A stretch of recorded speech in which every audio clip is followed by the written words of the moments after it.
آبائنا وأمهاتنا وأجدادنا وجداتنا وعشيرتنا ومعلمينا ومن لهم حقوق علينا شكر الله لهم الفاتحة. أعوذ بالله من الشيطان الرجيم. بسم الله الرحمن الرحيم.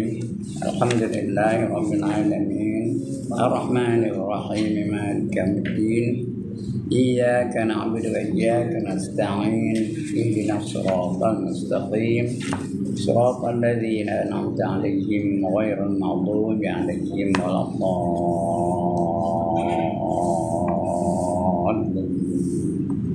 آمين.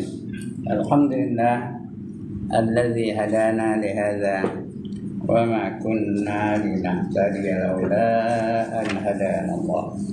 والصلاة والسلام على أشرف الأنبياء والمرسلين وعلى آله وصحبه أجمعين. رب اشرح لي صدري ويسر لي أمري واحلل عقدة من لساني يفقهوا قولي. سبحانك لا علم لنا إلا ما علمتنا إنك أنت العليم الحكيم. ولا حول ولا قوة إلا بالله العلي العظيم. Amma ba'da. Yang dimuliakan Tuan Pengerusi dan ahli-ahli jawatan kuasa surau, yang berbahagia tuan-tuan imam, tuan-tuan Bilal, tuan-tuan guru, ustaz-ustaz, ustazah-ustazah, pemimpin-pemimpin setempat, seterusnya tuan-tuan, puan-puan, hadirin hadirat, muslimin muslimat yang dirahmati Allah sekalian. Alhamdulillah, setinggi-tinggi kesyukuran kita panjatkan kehadirat Allah Subhanahu wa taala. Kerana pada malam ini kita dihimpunkan Allah semata-mata untuk berada di dalam majlis ilmu, berada di taman-taman syurga di dunia. Mudah-mudahan Allah akan bekalkan kita dengan syurga yang sebenarnya di akhirat. Tapi sebelum itu, rajin-rajinlah kita melawat taman-taman syurga di dunia. Apa itu taman-taman syurga di dunia? Dia tanya sahabat kepada Rasulullah. Jawab baginda, itulah dia majlis-majlis manusia yang berhimpun untuk mengingati Allah, berzikir kepada Allah SWT. Itu namanya taman-taman syurga di dunia. Yang mana syurga yang sebenarnya sesuatu yang tak pernah dilihat oleh mata, tak pernah didengar oleh telinga, dan tak pernah terlintas di hati kita. Nak bayang benda tahu. Susah kena nak menceritakan, nak bayang benda tahu tu. Dan kita juga malam ini membicarakan tentang hukum yang kedua penting dalam Islam. Hukum yang kedua, bukan hadis. Hukum yang kedua. Hukum yang pertama Quran. Hukum yang kedua hadis Nabi SAW. Bukan nak baca hadis mana? Yang ketiga ijma' ulama. Yang keempat qiyas. Itu 4 sumber hukum kita. Kita membicarakan sumber yang kedua, iaitu perkataan manusia yang paling agung, manusia yang paling mulia, manusia yang menjadi pilihan Allah SWT, yang cakap ada wahyu, yang beri wahyu. Aku ini hanya manusia, tapi aku dapat wahyu daripada Allah, daripada Allah Taala. Innama ahadukum innama basyarun qala innama basyarun masarum innama basyaruhum masalil ladzina dah lupa ayat itu ya. Katakanlah bahawa aku ini hanya manusia biasa, tapi aku menerima wahyu dari Tuhanku. Innama ahadukum basyarum mislukum yuha ilayya annama ilahukum ilahun wahid. Sesungguhnya aku ini adalah manusia biasa. Macam kamu juga. Makan minum sama dengan kamu. Sakit demam macam kamu juga. Tapi aku menerima wahyu. Yuha ilayya annama, sesungguhnya annama ilahukum ilahun wahid. Sungguhnya aku ni adalah terpaksa menjalankan hukum daripada Allah yang wahid, yang esa. Baik, untuk malam ini kita baca hadis yang ke-32. Betul? 33. Bukan 32. 32 dah habis? Dah habis ke belum? Sudah. 33. Iaitu Islam nama sahaja. Islam tinggal nama aja. Kita baca adanya. An Ali radhiyallahu anhu qala Rasulullah sallallahu alaihi wasallam yushiku an ya'tiya 'alan nasi zamanun la yabqa minal islam illa ismuhu wa la yabqa minal quran illa rasmuhu masajiduhum amiratun wa hiya kharabun minal huda ulama'uhum syarru man tahta adimis samai min indihim tahrujul fitnatu wa fihim ta'ud. Cakap Arabnya. Kat Melayunya apa entah. Saya pun tak tahu. Kita baca. Artinya daripada Allah, daripada Ali bin Abi Talib, sepupu Nabi dan menantunya. Ali bin Abi Talib. Abi Talib tu pak saudara Nabi yang melihara Nabi ketika bagi dia kecil lagi. Dia melayan Nabi lebih daripada anak sendiri. Manjanya Nabi dengan dia. Ali Abi Talib, anaknya Ali, sepupu kepada Nabi. Radhiyallahu anhu. Itu radhiyallahu itu anhu.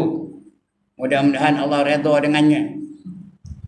Jadi kata Ali, berkata Ali itu, telah bersabda Rasulullah bersabda, telah bersabda Rasulullah sallallahu alaihi wasallam, sudah hampir sampai suatu masa di mana tidak tinggal lagi daripada Islam itu. Islam tak ada lagi habis. Kecuali hanya namanya Islam. Tapi perangainya tak ada ikut Islam. Hidupnya tak ikut cara Islam. Ibadahnya tak mengikut cara Islam. Pakaiannya tak menggambarkan bahawa dia Islam. Budayanya tidak menggambarkan bahawa dia Islam. Hiburannya tidak ikut hiburan Islam. Cuma nama aja. Nama Ibrahim. Nama Nabi tau. Ibrahim. Tapi perangai macam Abraham. Nama Ja'far. Hebat nama Ja'far tu. Sahabat. Tapi perangai Jeff. Nama macam nama orang Islam. Tapi perangai macam orang kafir. Itu akhirnya akan ada masanya yang berlaku pada masa itu. Akan sampai masanya. Tapi sekarang dah sampai belum? Sudah ada, sudah ada sampai. Kadang-kadang nama pun tak ada, nama Islam tak ada. Dah tak ada nama Islam, tukar nama-nama ikut cara orang putih. Ibrahim, nama Islam tu. Tapi tukar, tak ada nama Ibrahim. Nama apa? Abraham. Nama Zakaria, nama Nabi tu, nama Rasul. Tapi tukar pada Zak. Tak ada Zakaria, Zak. Nama Maryam, hebat nama Maryam tu, mak pada Nabi Isa. Tapi ditukarnya kepada Mary Ann. Tak ada Maryam. Begitulah seterusnya. Ini dalam hadis ni nama aja Islam, tapi perangai bukan tak ada. Saya pernahlah satu hari singgah di Uzbekistan. Tahu mana Uzbekistan? Di Eropah Timur tu. Dia tu asalnya negara Islam. Ulama besar ada situ, Imam Bukhari ada situ. Di antara badannya dia dipanggil Bukhara. Imam Bukhari terus situ. Tapi sekarang ni tinggal nama aja. Bila kami sampai di situ, kami pun semayang lah di airport tu, di lapangan terbang tu. Dia menengok kami terkejut dia, heran apa buat dia ni tonggak-tonggak agaknya lah. Semua nengok kami semayang tu. Itu seorang tu dia tanya, siapa nama kamu? Dia nanya saya, what is your name? Pandai komputer tu. Saya kata nama saya Ibrahim. That is my brother's name. Oh, itu nama abang saya. Nama sahabat. Tapi perangai heran dia tengok kami semayang. Heran dia tengok kami mengamalkan Islam. Itu di Uzbekistan. Sebelum kami sampai di Tashkent, nama ibu negaranya Tashkent, ada seorang Uzbekistan tu ngabur pada kami. You go to shop, don't eat meat there. Jangan makan daging. No halal kata. Tak ada yang halal-halal pun di Tashkent tu. Kata dia orang Uzbekistan. Lah saya singgah saja, bukan pergi melakukannya dah. Tapi singgah ada. Begitulah. Di Eropah Timur. Eropah Timur tu nama Islam banyak. Uzbekistan, Tajikistan, Turkmenistan, macam-macam nama. Tan tu nama Islam tu. Tapi dulu, zaman dulu. Hari-hari dah tak ada Islam tu. Dengan nama aja dah.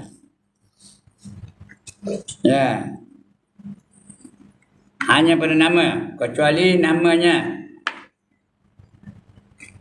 Lagi dan tidak tinggal daripada Al-Quran, kecuali hanya tulisan-tulisan. Quran tulisan je dia. Baca dah tak tahu. Berapa ramai manusia tak erti baca Quran. Umur dah 70 tak kenal lagi huruf. Bukan tuan-tuan lah ya. Tapi dalam dunia ni ada tak yang begitu? Ada. Tengok dalam, kalau pergi viral lah, tengok dalam TikTok tu, ada seorang tukang interview. Dia pergi pada negara tu, negara Islam. Bukan negara Islam, asal negara Islam. Tapi dia tak Islam. Nama-nama surah pun tak tahu. Baca Quran pun tak erti. Dan sebagainya. Banyak tu. Kita ni pun di Malaysia ni, semua erti baca Quran kan? Banyak silapnya, banyak salahnya. Quran ni kena baca betul-betul kerana dia ada hukum. Bukan main langgur aja.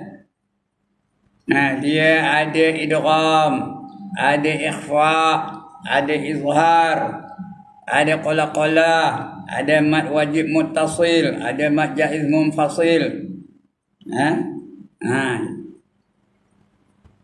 Dia kena baca betul-betul kerana Allah perintahkan warattil Quran tartila. Bacalah kamu Al-Quran dengan tartil. Tapi kami orang tak erti baca. Dia ngaji masa sejak 2 saja. Lepas tu langsung tak sentuh Quran. Masa sejak 2 sama sudah tamat. Itu pun tamat Iqra' aja. Lepas tu tak baca lagi dah. Jadi bila baca macam-macam dia bunyinya. Langgur aja.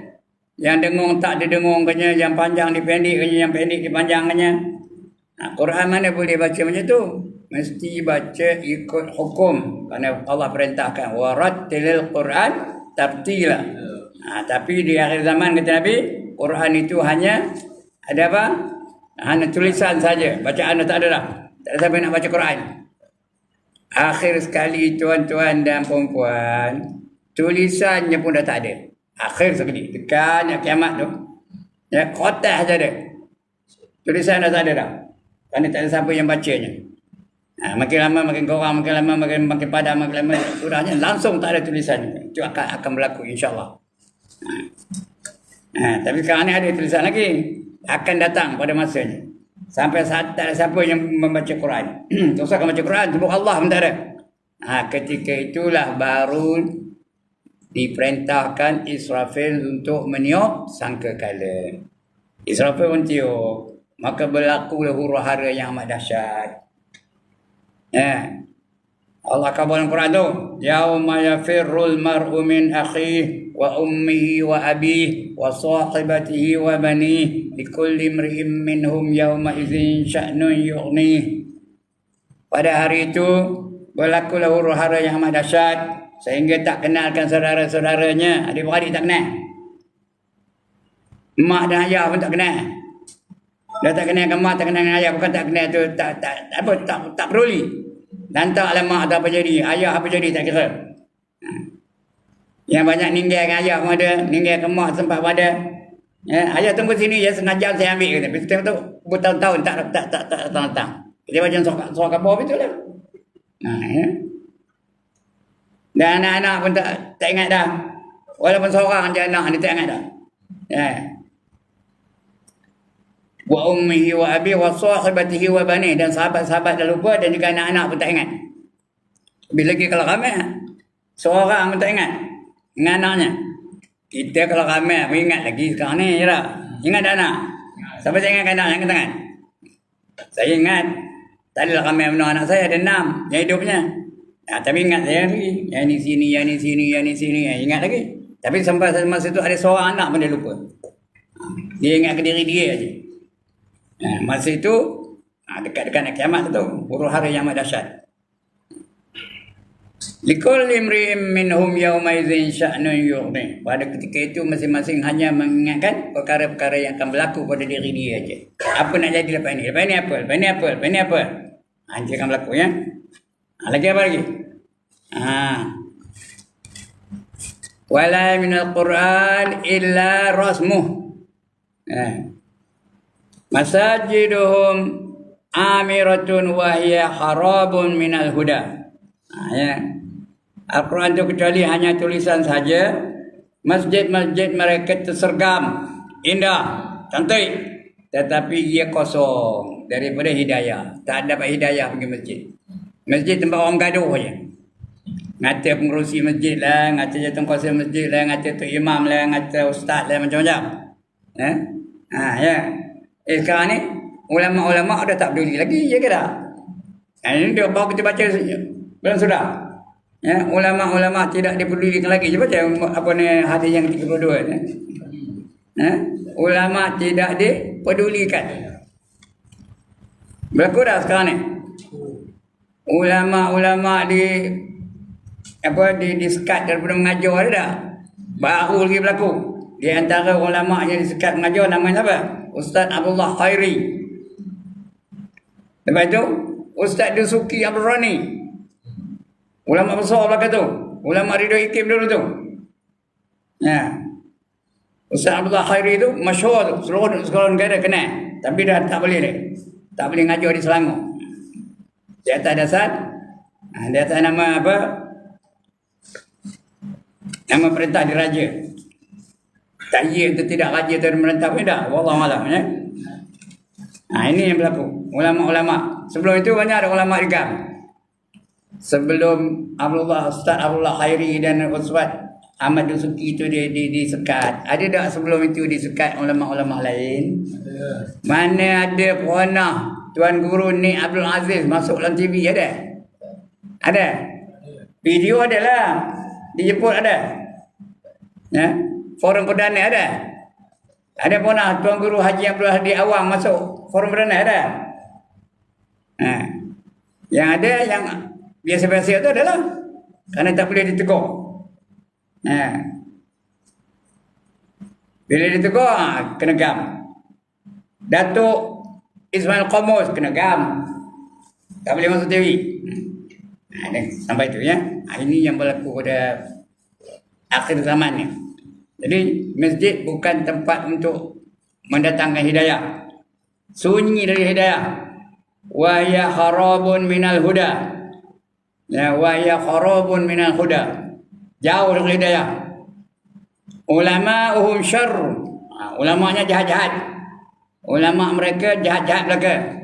Ini dulu kita baca dulu. Ada tak baca dulu? Kan? Yakunu fi akhir zaman ulama'un ulama'un fusaq yakunu fi akhir zaman ibaduhu jahilun wa ulama'un fusaq. Ahli-ahli ibadat yang jahil-jahil dan ulama' yang jahat-jahat. Ini ulama'uhu syarrun untuk jahat. Ulama'uhum syarrun. Man tahta aidi mis sama'. Ya. Ulama' mereka sejahat-jahat. Mana dia? Ulama tu sejahat makhluk yang ada di bawah kolong. Kolong tu naungan langit, yang di bawah langit ni. Ya. Adi min samai min indihim. Ulama'nya sejahat-jahat makhluk yang ada di bawah kolong ataupun naungan langit. Dari mereka berpunca fitnah. Ulama' pun banyak juga ada. Kerana ulama' tu fusak. Fusak tu ulama' yang jahat. Ulama' ni ada 3 jenis ulama' tuan-tuan dan puan-puan. Yang pertama, al-ulama' ul-amilin. Ulama' yang mengamalkan ilmunya. Kalau kita nak mengaji daripada ulama' yang inilah tu. Ulama' yang mengamalkan ilmu ni. Dia tahu hukum ini wajib, hukum ini haram, hukum ini sunat, hukum ini makruh, hukum ini harusnya. Dia tahu tu dan dia amalkannya. Yang wajib semua dia buat. Yang haram semua dia tinggalkannya. Yang sunat dia buat sebanyak-banyak yang mungkin. Tak nak tinggal yang sunat tu. Kerana dia sunat tu mendatangkan pahala. Tak ada pula sengaja tak siwa buat yang sunat. Kerana itu sunat tu dapat dia dibuat dapat pahala, ditinggalkan tidak berdosa. Kedudukannya elok buat. Itu kedudukannya elok buat yang sunat ya. Tapi sengaja tak nak. Kenapa tak? Tanya dia lah kenapa. Saja tak nak yang sunat. Tak nak pahala agaknya. Ulama jenis itulah ya, ulama yang amalkan sunat tu. Yang sunat ulama buat. Yang makruh ulama tinggalkan. Jangan buat benda-benda makruh. Yang harus ulama-ulama tu jadikan ibadah. Itu ulama yang mengamalkan ilmu ni. Namanya al-ulama'ul amilin. Yang kedua ulama juga al-ulama'ul ghafilin. Apa artinya? Ulama yang lalai. Ilmu banyak tapi mayang berjemaah lalai. Jarang datang. Tepi masjid pun tak datang. Walaupun dia lulus tinggi lulusnya. PhD. Tapi tak pernah datang berjemaah pun. Orang nak suruh dia ngajar pun dia tak nak. Kenapa? Dia sibuk je. Banyak benda hal katanya. Itu ulama yang lalai. Ulama macam ni dia dulu diazab daripada si penyembah berhala. Bukan hadis ni, kata ulama. Kata seorang ulama namanya Ibn Ruslan. Fa'alimi bi'ilmihi lam ya'malam mu'azzabun min qabli abidil wasan. Fa'alimi bi'ilmihi lam ya'malam mu'azzabun min qabli abidil wasan. Ulama dengan ilmunya tapi tidak diamalnya, maka dia yang dahulu diazab daripada si penyembah berhala. Dia dulu diazab. Sebelum diazab si penyembah berhala tu, kata malaikat, kamu tunggu kejap, aku nak hantar ulama dulu. Fa'alimi bi'ilmihi lam ya'malan mu'azzabun min qabli abidil wasan. Ulama dengan ilmunya tapi tidak diamalkan, dia lebih dahulu diazab daripada si penyembah berhala. Tapi ulama itu yang kedua ni, ini pun jauhi daripada ulama macam itu. Yang tiga lagi kena jauh daripadanya. Ulama usuk namanya. Ulama usuk, ulama jahat. Ulama yang mementingkan dunia daripada akhirat. Apa saja dia buat, dia nak dunia. Kalau dia tak datang, tak nak ngajar. Kamu kalau nak aku ngajar, kamu kena bagi aku sekian banyak. Ada dah ulama menetapkan harga dirinya. Ada ke dah? Ya Allah, ramai ya. Dia menetapkan harga diri dia. Jangan sekali-kali kata Allah, wala tashtaru bi ayati samanan qalila. Jangan kamu jual ayat-ayat aku dengan harga yang sedikit. Walaupun satu dunia dia dapat di sisi Allah sikit, tak ada apa ya. Ulama jenis ni jauhi daripada dia. Jauhi dari ulama seperti ini lebih laju daripada kamu menjauhi harimau. Jauhilah kamu dari ulama yang demikian, lebih jauh daripada kamu menjauhi harimau ya. Kerana ulama ini dahsyat, jahat benar. Jadi kalau nak belajar, biar pada ulama yang al-amilin. Bukan saya yang amilin dah. Tapi sekurang-kurangnya saya bukanlah ghafilin sangat ya. Tu nak belajar. Ada ulama yang mengamalkan ilmunya. Kalau dia wajib, ulama tu buat. Kalau dia haram, ulama tu tinggalkan. Kalau dia sunat, ulama tu buat. Kalau makruh, ulama tu tak buat. Yang harus dijadikan ibadah. Menguap jadi ibadah, makan jadi ibadah, jadi ibadah, tidur jadi ibadah, cakap jadi ibadah. Ulama jenis itu yang kita nak belajar. Ulama yang mengamalkan ilmunya.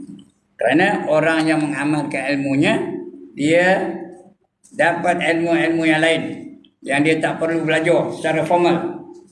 Ini janji Nabi ni. Man amila bima ilma warasahu Allahul ilma ma lam ya'lam. Barang siapa mengamalkan satu ilmu, Allah akan wariskan baginya ilmu-ilmu yang lain yang dia tak perlu belajar. Ada je, faham je dia. Tapi syarat dia amalkan ilmu tu. Ada tahu, amalkan satu. Satu tahu, amalkan satu. Tahu dua, amalkan dua. Nanti akan dapat 4. Tahu 4, amalkan 4. Nanti akan dapat 8. Terus kadang-kadang kita tengok ulama tu makin lama makin pandai, makin lama makin bijak, makin lama makin bagus, makin lama makin ingat aja dia, tak pernah lupa. Ingat aja dia. Kenapa? Dia amalkan ilmu tu. Sentiasa. Kadang-kadang tarikh-tarikh pun dia ingat. Itu ulama yang mengamalkan ilmu. Nak belajar orang ulama jenis itu. Jangan belajar pada ulama ul-ghafilin. Dari mereka berpunca fitnah. Dari ulama tu berpunca fitnah. Dan kepada mereka fitnah itu akan kembali. Jadi akan kembali fitnah itu kepada dia. Baik, tengok keterangannya.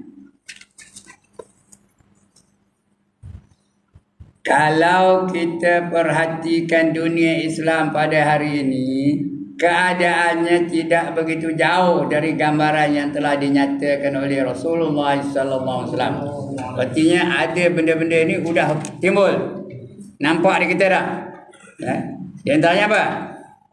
Orang Islam, nama aja Islam, tapi rumah dia macam night club. Ada gambar artis yang mendedahkan aurat. Ada tak? Gambar artis itu dicampai ke dinding. Tak bertudung. Pakai bikini. Pakai bikini aja. Artis internasional tu. Cantik pula tu. Itu jadi tenuman dia. Jadi perhatian dia lari. Nama Islam. Rumah Islam. Tapi pergi ke rumah dia tanya mana kiblat. Entah kata. Dia tak tahu mana kiblat. Dalam rumah dia sendiri dia tak tahu mana kiblat. Kenapa? Maknanya dia pernah semayang dah. Dalam rumah tu dia semayang dah. Tak semayang tu. Tepi masjid tapi tak pernah datang masjid. Nama Islam. Duduk tepi masjid tapi tak pernah datang masjid. Itu dia. Sudah berlaku ke tak? Sekarang ni sudah berlaku ke tak? Ada tak orang duduk tepi masjid, tepi surau tapi tak pernah datang ke masjid ke surau? Ada. Kerana ini akan berlaku akhir zaman ni. Nabi dah kata ada tu. Nabi tu bukan cakap ikut hawa nafsu dia. Dia cakap ikut apa? Ikut wahyu yang telah diwahyu kepadanya. Kalau belum sampai pun, kalau tak ada lagi pun, ianya sudah mendekati ke sana. Makin lama makin dekat, makin lama makin hampir, makin lama makin dekat dengan keadaan seperti ini. Ulama yang dimaksudkan dalam hadis ini ialah ulama su'. Ulama su' ya, ulama su' tu apa? Ulama jahat. Saya kata 3 jenis ulama tadi. Yang pertama ulama amilin, yang kedua ulama ghafilin, ulama lalai, yang ketiga ulama su'. Yang su' ni lagi dahsyat daripada yang lalai. Yang lalai itu dia tak amalkan ilmu aja. Yang su' ni dia nakkan dunia, nakkan kemegahan, nakkan kekayaan, nakkan harta dengan ilmu yang ada padanya. Itu ulama su' yang menjual agama mereka dengan mata benda dunia. Bukan ulama akhirat. Ulama akhirat lain. Ulama akhirat dia mementingkan akhirat daripada dunia. Bukan ulama akhirat yang mewarisi tugas para nabi. Sedangkan ulama tu siapa? Pewaris nabi. Nabi tu apa? Al-ulama'u warasatul anbiya. Al-ulama'u warasatul anbiya. Ulama itu adalah pewaris Nabi. Ya. Dia perangai macam Nabi, pakaian macam pakaian Nabi, akhlaknya macam akhlak Nabi, ibadahnya macam ibadah Nabi. Kalau tak ikut Nabi 100% pun dia buat juga apa yang Nabi buat. Itu ulama. Yang itu pun sudah tak ada lah. Jenis itu tak ada. Termasuk orang cakap pun tak ada dah. Ya? Dia pewaris Nabi. Bukan ulama akhirat yang mewarisi tugas para Nabi. Dan yang meneruskan penyebaran dakwah dari masa ke masa. Ya. Tak ada ulama tu. Suruh ngajar tak nak. Tak ada masa lah. Sibuk lah.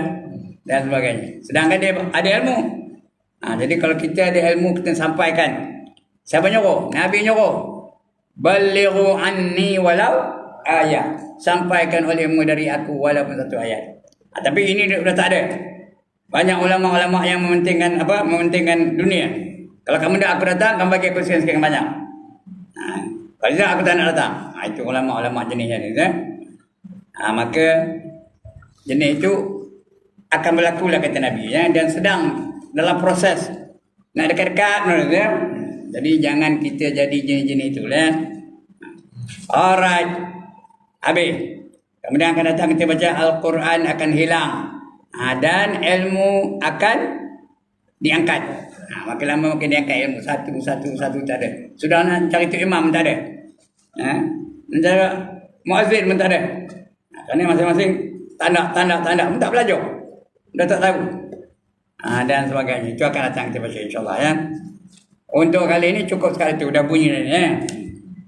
Sekian dulu. Sebelum saya tutup. Ada siapa-siapa nak bangkang? Saya bagi peluang lah. Kalau betul saya terima. Kalau ada hujah-hujahnya.